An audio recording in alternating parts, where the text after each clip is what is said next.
Once upon a time, in a bustling city of glass and steel called Lagos, there lived a young man named Uche.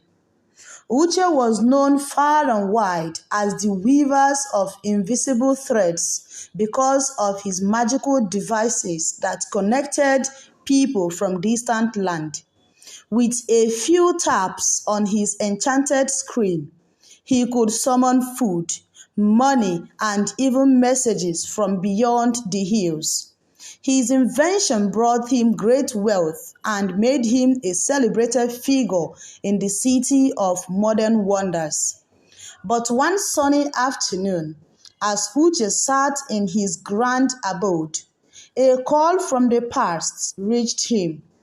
It was his grandmother, the oldest growth of Ukwama, a village nestled between the whispering forest and the flowing rivers.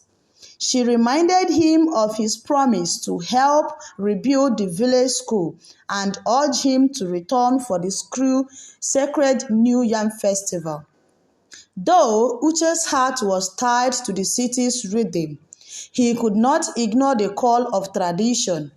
He set off on his journey, trading his chariot of metal and glass for a bumpy ride on the dusty path leading to Okwama. When Uche arrived, his city waves clashed humorously with the village life. He greeted the elders with a brisk handshake, only to be corrected by his grandmother, who nudged him into a deep bow. He offered a child a sweet, treated from his pocket, and the boy, thinking it was a talisman, ran off screaming. His shiny device, which showed moving pictures and spoke with voices from afar, was seen as juju by the old women under the baboot tree. One day, while struggling to fetch water from the well, Uche met Ada, the village's moonflower. Ada was a teacher with a heart as wise as an elder's and a smile that could calm a storm. Unlike others, Ada was not swayed by Uche's city stories or his golden coins. She challenged him to see the village not through the eyes of a visitor, but as a son returning home. But as Uche tried to blend in, trouble brewed in the village.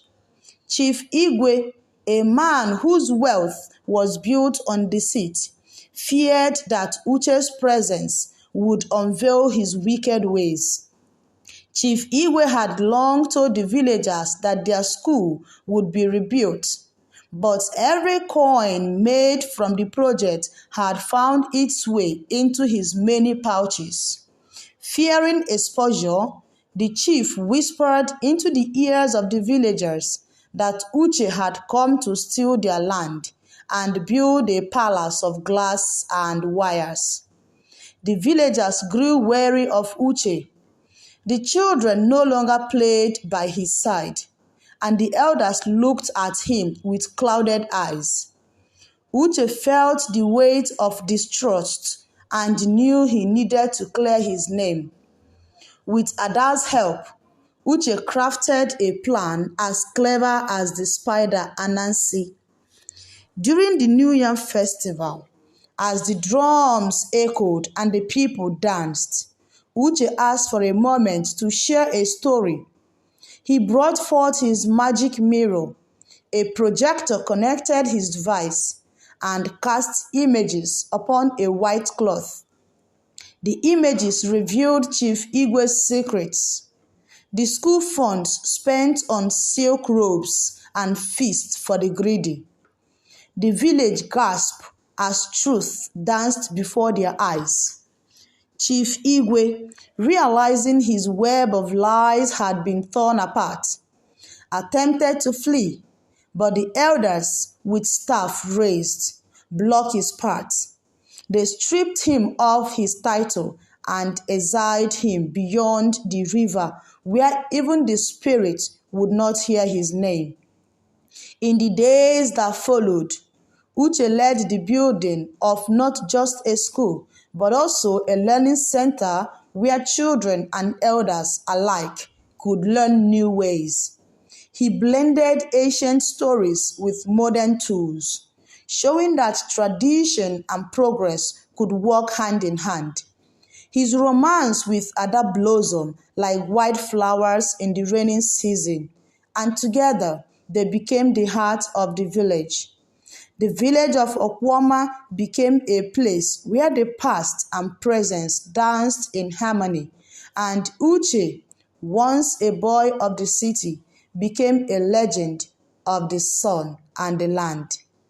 And so, the story of Uche, the wise, reminds us that a true leader builds not only with his hand, but also with his heart.